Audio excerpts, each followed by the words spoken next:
Good morning. तो आज का हमारा टॉपिक रहेगा नर्व सेल का स्ट्रक्चर। ठीक है, तो देखो लास्ट टाइम हमने थोड़ा सा इंट्रोडक्शन के बारे में पढ़ा था कि न्यूरल सिस्टम का क्या मतलब होता है, कैसे वो होम्योस्टेसिस को मेंटेन करके रखता है। हमने एक एग्जांपल डिस्कस किया था एक्सरसाइज वाला, है ना।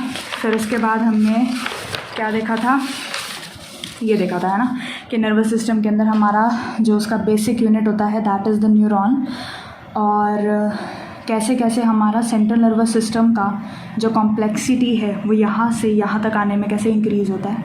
हमने जस्ट एक इंट्रोडक्शन के बारे में बात करी थी। अब हम बात करेंगे क्या कि जो नर्वस सिस्टम को बनाने के लिए एक बेसिक सी चीज़ हमको चाहिए होती है दैट इज़ द न्यूरॉन। इस न्यूरॉन का स्ट्रक्चर कैसा होता है, ये सेल दिखता कैसा है, तो थोड़ा बहुत आइडिया होगा आपको कि दिखता कैसा है ना। अदरवाइज इसके डिटेल में हर एक पार्ट अभी हम स्टडी करेंगे। फाइन, सो चलो देखो, एक्सॉन जो होता है ना वो हमारा कुछ ऐसा नज़र आता है।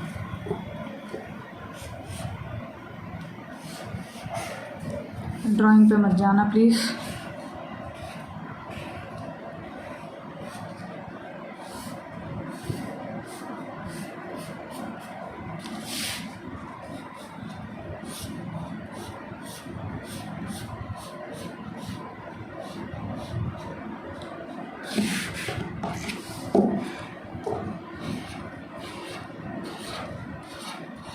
ठीक है, तो कुछ ऐसा हमको यहाँ पर न्यूरॉन नज़र आता है। ओके, ये वाले भी स्ट्रक्चर्स बना देते हैं।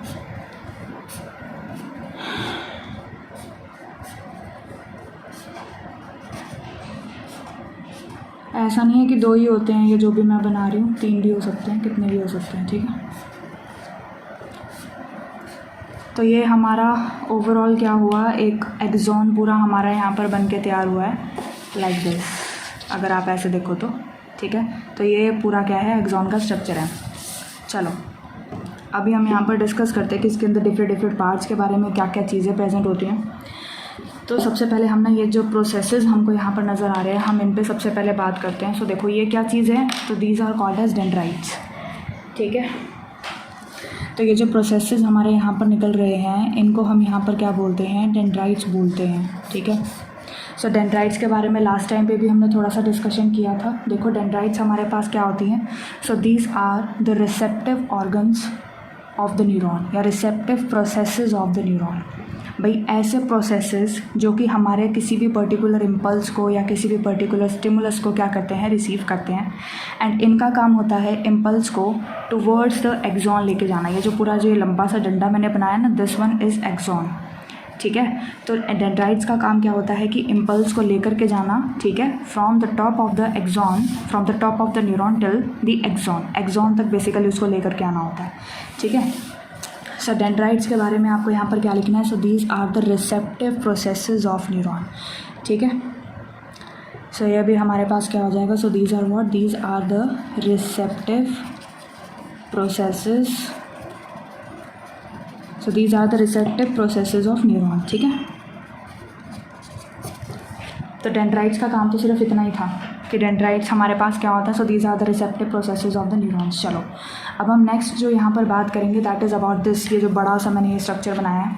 ठीक है, सेल बॉडी, तो हम इसको क्या बोलते हैं, यहाँ पर सबसे पहली बात तो क्या होता है, एक न्यूक्लियस होता है। ठीक है, ये मैंने यहाँ पर क्या बनाया, एक न्यूक्लियस बनाया, और ये बहुत सारे मैंने क्या बना दिया, कुछ ग्रैन्यूल्स लाइक स्ट्रक्चर बना दिए। ठीक है, तो देखो इस वाले पर्टिकुलर स्ट्रक्चर को हम क्या बोलते हैं, so this is called as cell body, या फिर हम इसको क्या बोलते हैं, सोमा, या फिर हम इसको क्या बोलते हैं, पेरिकैरियन। ठीक है, तो यहाँ पर अभी हमारे पास क्या हो जाएगा, तो इसको हम यहाँ पर क्या बोलते हैं, सेल बॉडी, या फिर सोमा, या फिर पेरिकैरियन।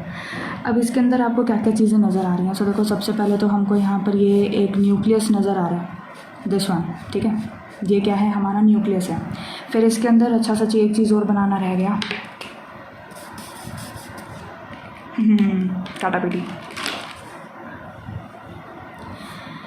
हो, तो ये देखो ये तो हमारे पास क्या है, सेल बॉडी है भाई, एक पर्टिकुलर सेल है। न्यूरॉन क्या है, एक सेल है। तो सेल के पास बेसिक सी चीज़ें क्या क्या होती हैं, एक न्यूक्लियस होता है, एक साइटोप्लाज्म होता है, ठीक है। तो यहाँ पर ये क्या है, देखो सेल बॉडी का हमारे पास ये न्यूक्लियस है, ये जो मैंने छोटे छोटे डॉट्स बनाए हैं ना, ये छोटे छोटे डॉट्स हमारे पास क्या हैं, दीज आर निसल्स ग्रैन्यूल्स, ठीक है। ये जो छोटे छोटे डॉट्स मैंने यहाँ पर बनाए हैं, दीज आर निसल्स ग्रैन्यूल्स, इसको ना हम निसल ग्रैन्यूल बोलते हैं। क्या बोलते हैं हम इसको, निसल्स ग्रैन्यूल्स बोलते हैं, जो कि किसके बने हुए हैं, रफ एंडोप्लाज्मिक रेटिकुलम के, RER। So it is what, rough endoplasmic reticulum. मैं एक बार फिर से रिपीट करती हूँ जो मैंने अभी तक बताया। देखो ये तो होते हैं क्या, डेंड्राइट्स। डेंड्राइट्स क्या होते हैं, these are the receptive processes of the neuron. फिर उसके बाद ये हमारे पास एक पूरी की पूरी मैंने ये सेल बॉडी बनाई, इसी का ही दूसरा नाम है सोमा, इसी का ही तीसरा नाम है पेरिकार्डियम। इसके अंदर एक न्यूक्लियस हमको नज़र आएगा। साइटोप्लाज्म के अंदर जो ये सेल का साइटोप्लाज्म है, इसके अंदर ना छोटे छोटे ग्रैन्यूल्स हैं, उन ग्रैन्यूल्स को हम क्या बोलते हैं, निसल्स ग्रैन्यूल्स। सो निसल्स ग्रैन्यूल्स हमारे हो जाएंगे, और इसके अंदर क्या प्रेजेंट होता है, रफ एंडोप्लाज्मिक रेटिकुलम। फिर ये जो धागे धागे से स्ट्रक्चर्स मैंने बनाए हैं, इसको हम बोलते हैं क्या, न्यूरोफिब्रिले। ऑप्शनल है, याद रहे बहुत बढ़िया, ना याद रहे तो कोई बात नहीं। तो ये हमारे पास क्या है, न्यूरोफिब्रिले। नाम देख लेना, थोड़ा ज़्यादा एक्सटेंड हो गया, ठीक है। तो ये हमारे पास क्या हो जाएगा, न्यूरोफिब्रिले हमारे पास हो जाएगा। फिब्रिन के बने हुए कुछ थ्रेड्स होते हैं, ठीक है। फिब्रिन हमारे पास एक पूरा प्रोटीन होता है, अगर आपको पता हो थोड़ा बहुत, ठीक है। तो ये चीज़ हमारे पास हो जाएगी अभी। तो मेरे हिसाब से शायद अब तक तो समझ में आ गया होगा, ठीक है। अच्छा, फिर नेक्स्ट उसके बाद देखो मैंने यहाँ पर ना थोड़ा सा फूला हुआ पार्ट बनाया, just swollen part of the axon, ठीक है। तो इसको हम क्या बोलते हैं, इसको हम बोलते हैं क्या, एक्सॉन हिलक। इसको हम क्या बोलते हैं, एक्सॉन हिलक, ठीक है। तो इसको हम यहाँ पर क्या बोलते हैं, एक्सॉन हिलक। जो एक्सॉन का स्वॉलन पार्ट होता है, इसको हम यहाँ पर क्या बोलते हैं, एक्सॉन हिलक बोलते हैं, ठीक है। It is basically the thickened area of the axon. ये पूरा जो हमारा एक्सॉन है, इसका क्या है, थिकन्ड एरिया। तो इसके थिकन्ड एरिया को हम क्या बोलते हैं, एक्सॉन हिलक बोलते हैं। ओके, चलो जी, बहुत बढ़िया, थम्स अप थम्स अप। नहीं, ये ऐसे नहीं, ऐसे ठीक है। तो एक्सॉन हिलक अभी हमारे पास आ जाएगा, फाइन। अच्छा, अब उसके बाद ना थोड़ा सा यहाँ पर क्या हमें नज़र आता है, देखो ये वाली चीज़ जो भी मैं जो यहाँ पर स्पेशली बना रही हूँ, डब्बे डब्बे खाने खाने से जो मैंने बनाए हैं, ठीक है। These are what, nothing but आपका favourite substance, that is the myelin sheet, जो कि काइंड ऑफ आपका फेवरेट नहीं होगा मैं तो सिर्फ इंटरेस्ट लाने के लिए बोला है ना। पढ़ाई को थोड़ा ऐसे ही पढ़ा करो यार, इंटरेस्ट ला के, कहानियाँ बना बना के, ठीक है। नहीं तो किस गधे को पढ़ाई करना पसंद है। देखो मेरे को तो बिल्कुल पसंद नहीं है। अभी कल मेरा वाइवा है और मैं यहाँ बैठ के वीडियो बना रही हूँ क्योंकि मेरा पढ़ने का मन नहीं है ठीक है। तो तुम्हारे साथ भी यही काम होगा जब तुम घुस जाओगे, लेकिन अभी मन नहीं है फिर भी पढ़ो, ठीक है। सो देखो यहाँ पर भी हमारे पास क्या हो जाएगा, ये जो हमारे पास होते हैं ये क्या है, माइलिन शीट है, ठीक है। क्या बोला मैंने, ये माइलिन शीट है। कैसे बनती हैं, किससे बनती हैं, क्यों बनती हैं, अगले वीडियो में। अभी हम सिर्फ स्ट्रक्चर की बात कर रहे हैं, और स्ट्रक्चर वाइज मैंने सिर्फ इतना बोला है कि ये क्या है, माइलिन शीट है, ठीक है। This one is what, myelin sheath, ठीक है। अब ये एक माइलिन शीट है, ये एक माइलिन शीट है। इन दोनों के बीच का डिस्टेंस आपको नज़र आ रहा है, जो ये मैंने दो माइलिन शीट बेसिकली बनाई हैं, इन दोनों के बीच का ये जो डिस्टेंस है, इसको हम क्या बोलते हैं, नोड ऑफ रैनवियर। इसको हम क्या बोलते हैं, so this is called as node of Ranvier. I hope so it's clear, ठीक है। सो दो माइलिन शीट के जो बीच का डिस्टेंस होता है उसको हम यहाँ पर क्या बोलते हैं, नोड ऑफ रैनवियर बोलते हैं। समझ में आया। तो ये तो था हमारे एक्सॉन में। अच्छा, जैसे सेल के अंदर जो साइटोप्लाज्म होता है ना, मतलब जो लिक्विड होता है उसको हम साइटोप्लाज्म बोलते हैं, ऐसे ही जो एक्सॉन के अंदर लिक्विड प्रेजेंट है, ठीक है, जो हमारा एक्सॉन के अंदर क्या प्रेजेंट है, लिक्विड प्रेजेंट है, इसको हम क्या बोल देंगे, एक्सोप्लाज्म। जैसे साइटोप्लाज्म होता है वैसे एक्सोप्लाज्म कह दिया, क्या प्रॉब्लम है, कोई प्रॉब्लम नहीं है ना, सब ठीक है, सब चलता है यहाँ पे, फाइन। तो इसको हमने क्या बोल दिया, एक्सोप्लाज्म बोल दिया। अब देखो ये आपको ये ढकने से नज़र आ रहे होंगे काइंड ऑफ ठीक है, कैसे लग रहे हैं ये कैसे भी नहीं लग रहे, ठीक है। तो देखो ये हमारे पास क्या होता है, हमारे पास नहीं सबके पास होता है, ठीक है। तो मतलब जिनके पास भी न्यूरॉन है उन सभी के अंदर, मतलब जिसके भी ऑर्गेनिज्म के पास न्यूरॉन है, चाहे वो हमारा सिलेंटरेटा हो, चाहे वो हमारा आर्थ्रोपोडा हो, चाहे वो मैमेलिया हो, हेमिकॉर्डेटा हो, जिनके पास भी न्यूरॉन है उन सभी के अंदर स्ट्रक्चर ऐसा नज़र आएगा। समझ लो बात को, क्योंकि हर किसी के पास ये बेसिक सी चीज़ तो प्रेजेंट होती है। ठीक है, अच्छा अब ये जो चीज़ है, ये जो मैंने लास्ट में ये बनाया है, ये क्या है? तो ये होते हैं हमारे synaptic nodes. These are what? Synaptic node.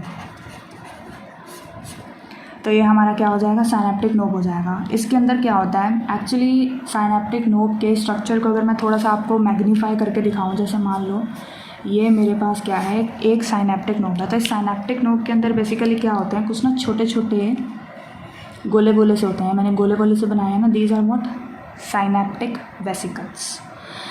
तो ये हमारे पास क्या है? Synaptic vesicles. तो जो गोले गोले से स्ट्रक्चर मैंने बनाए हैं, these are what? Synaptic vesicles. इनको साइनेप्टिक वेसिकल्स बोलते हैं। और इन साइनेप्टिक वेसिकल्स के अंदर ना एक्चुअली कुछ सामान भरा हुआ है। ठीक है, इन साइनेप्टिक वेसिकल्स के अंदर क्या भरा हुआ है? कुछ सामान भरा हुआ है। ठीक है, ये देखो ये सामान भरा हुआ है सारा का सारा। तो सारा का सारा जो सामान भरा हुआ है इसको हम क्या बोलते हैं? Neurotransmitter. So this is what? Neurotransmitter. देखो नाम से ही पता लग रहा है, न्यूरो मतलब नर्वस, ऑफकोर्स नर्वस सिस्टम पढ़ रहे हैं। ट्रांसमीटर मीन्स दैट किसी भी चीज़ को ट्रांसमिट करने में हेल्प करेगा। ठीक है, सो न्यूरोट्रांसमीटर क्या फंक्शन होता है, कैसे होता है, वो हम नेक्स्ट टाइम पढ़ेंगे, या नेक्स्ट वीडियो में शायद, या बीच में शायद मेरे को तुम्हें कुछ और भी बताना पड़े। डिफरेंट टाइप्स ऑफ एक्सॉन्स बताने पड़ सकते हैं। ठीक है, तो अभी तो फ़िलहाल ये हमारा पूरा स्ट्रक्चर हो गया एक्सॉन का। तो देख रहे हो कितनी बड़ी एक्सॉन होती है, इसलिए हम इसको अपना सबसे लॉन्गेस्ट सेल मानते हैं अपनी बॉडी का। समझ रहे हो? तो ये पूरा का पूरा तुम्हारा क्या हो गया? स्ट्रक्चर हो गया ऑफ न्यूरॉन। न्यूरॉन का पूरा स्ट्रक्चर आपका ऐसा नज़र आएगा। और डायरेक्शन ऑफ इम्पल्स कैसे होता है, मतलब इम्पल्स हमारा कौन सी डायरेक्शन में कंडक्ट किया जाएगा? So it is conducted in this manner, ऐसे। मतलब इम्पल्स पहले डेंड्राइट्स पर आएगा, डेंड्राइट से फिर सेल में जाएगा, फिर उसके बाद एक्सॉन में जाएगा, फिर साइनेप्टिक नोड तक जाएगा, फिर ऐसी ही जो ये जो न्यूरॉन मैंने यहाँ पर बनाया हुआ है, फिर ऐसी ही सामने इधर भी रखी होगी, इधर भी रखी होगी इस तरफ। ठीक है, तो मतलब ये हमारा पूरा स्ट्रक्चर हो चुका है न्यूरॉन का। ठीक है, रिवाइज़ कर लेना इसको, NCERT से पढ़ लेना, होप सो समझ में आ जाए तुमको सारा। ठीक है, तो फिर इस वीडियो को इतना ही रखते हैं। ठीक है, टिल देन पढ़ते रहो। ठीक है, बट प्लीज़ स्ट्रेस मत लो। ठीक है ओके, मज़े से पढ़ते रहो। देखो कोई भी बोलता है ना तो मतलब मेरा भी मन करता था कि मैं उसको देख के मारूँ एक कादा, क्योंकि मज़े से पढ़ने का किसी का भी मन नहीं करता। ठीक है, बट स्टिल जिस प्रोफेशन के लिए आप तैयार होने जा रहे हो, एटलीस्ट उसके लिए आपको अपने साथ थोड़ी सी तो ज़बरदस्ती करनी पड़ेगी। ठीक है, थोड़ी सी इतनी सी। ठीक है, तो till then don't stress, just be relaxed and good bye, take care, अच्छे से पढ़ो।